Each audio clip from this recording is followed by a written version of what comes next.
Hey, Shalom. All praises due to Yahweh, Ba'ashem Yahweh Shai, Ba'ashem HaKadosh, the one to the apostles of Great Millstone, and Shalom to brothers and sisters on the highways and byways, primarily the brothers on the highways and byways doing the work sincerely and faithfully, continually fighting good fight of faith, and Shalom to you sisters also who truly trust and believe in the name of Yahweh, Ba'ashem Yahweh Shai wholeheartedly. Lord willing, we are all found in that number. All right.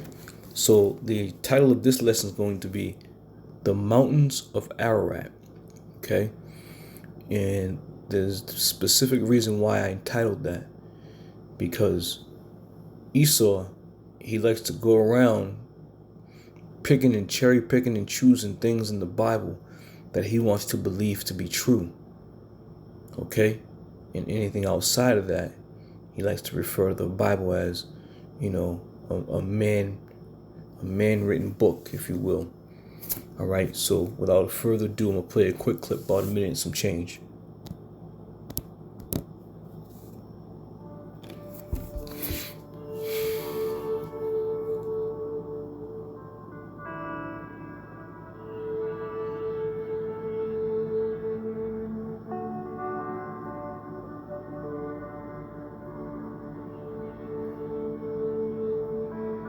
Our plan is to start in this area and then maybe go to the other area 600 kilometers away and do some investigation there as well. I will work in collaboration with local scientists.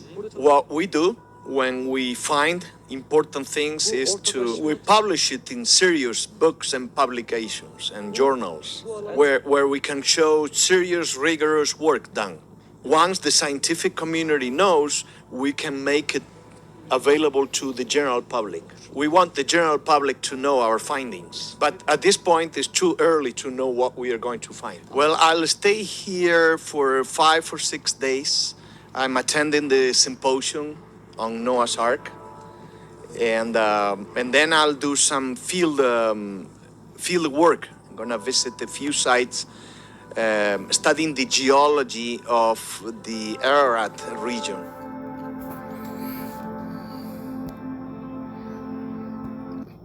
Right, so now Esau has gone to the mountains of Ararat. Okay, and why would he do that? Why would he decide to go to the mountains of Ararat and try to go find out or discover something new? All right.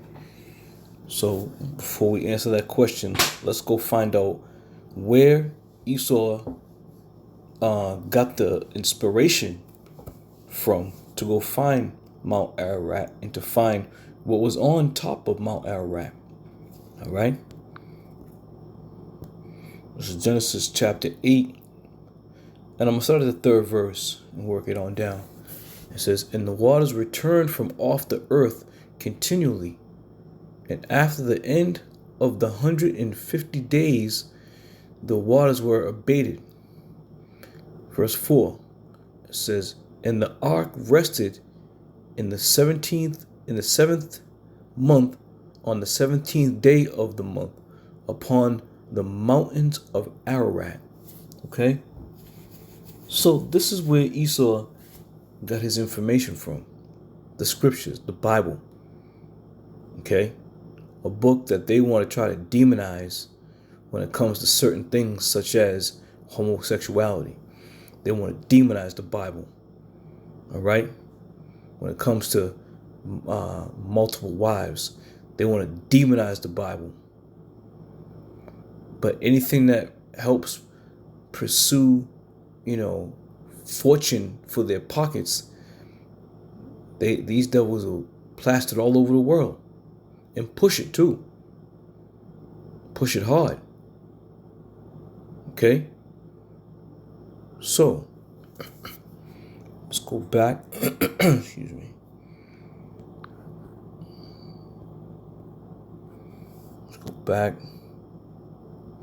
At this point, it's too early to know what. And listen to what this devil says. The scientific community knows, we can make it available to the general public. We want the general public to know our findings, but at this point it's too early to know what we are going to find. Well, I'll stay here for 5 or 6 days. I'm attending the symposium on Noah's Ark, and then I'll do some field work. I'm gonna visit a few sites, studying the geology of the Ararat region. Studying the geology of the Ararat region. So now they're very concerned or very determined to study the regions of Ararat. Why? So all this being said, they believe that they have found Noah's Ark. Okay? And you know, Esau's a devil, and it very well may be Noah's Ark that they found. But the reason why they found it was because of the scriptures, because of the Bible. Their scholars and their, legal teams, if you will, they have feverishly read, reread, studied,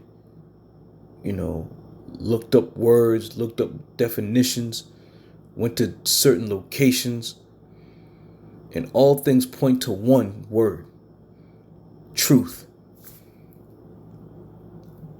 So if they can read the Bible and determine that it's true about Noah's Ark on Mount Ararat, on the mountains of Ararat, what else is true about the Bible?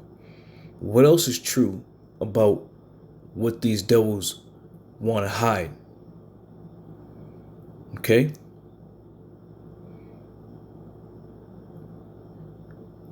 They're scared to death to put the truth out there, because they know that once the world finds out and hears the truth, history got to be changed, man. Their history has to be changed. Okay?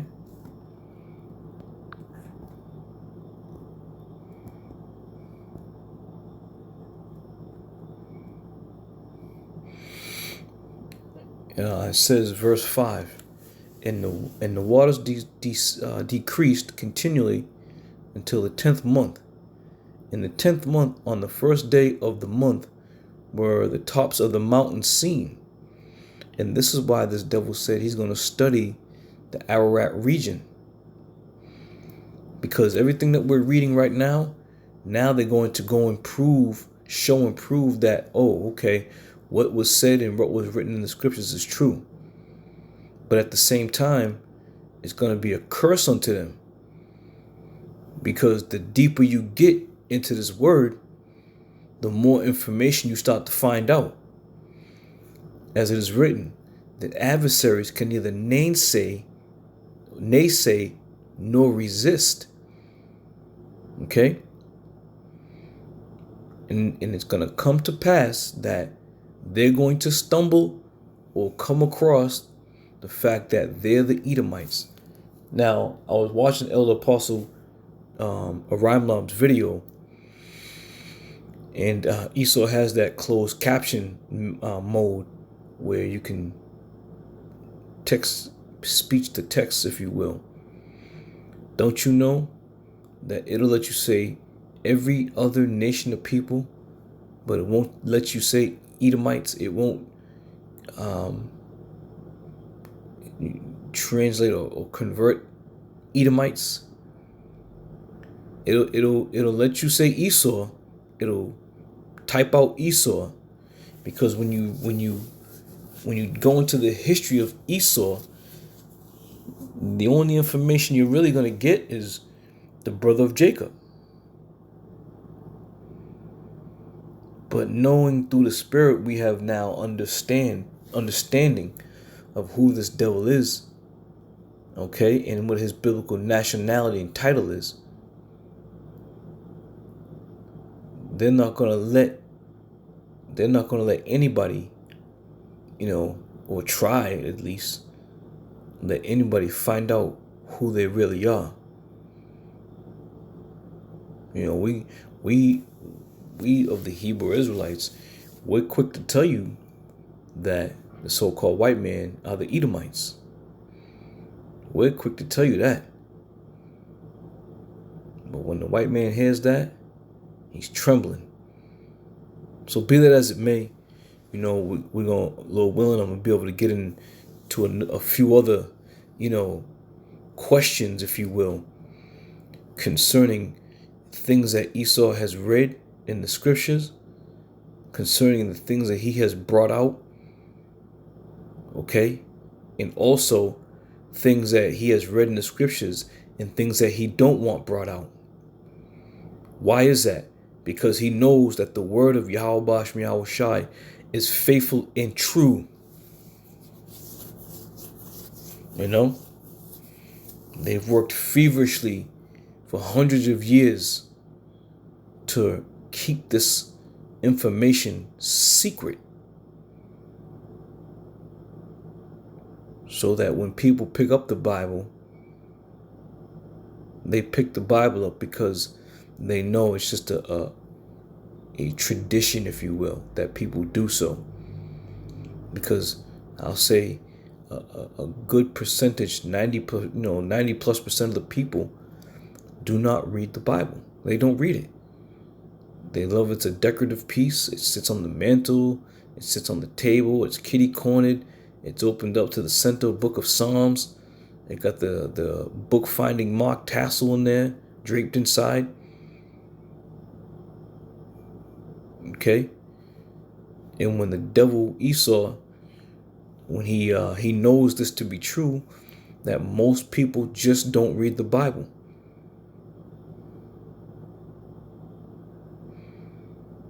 But he has now been made naked. He has now been made bare.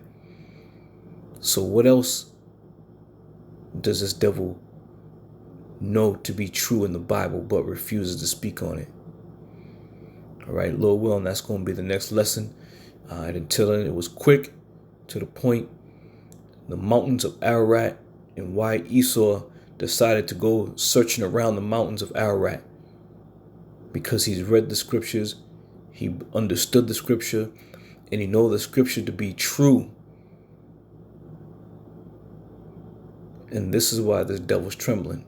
Because if Noah's Ark is true, it's resting upon Mount Ararat, and they surveyed the area, they measured the area out, they measured the object on the mountain, and they went back to Genesis, the 7th chapter, 6th chapter, and got the dimensions of the ark.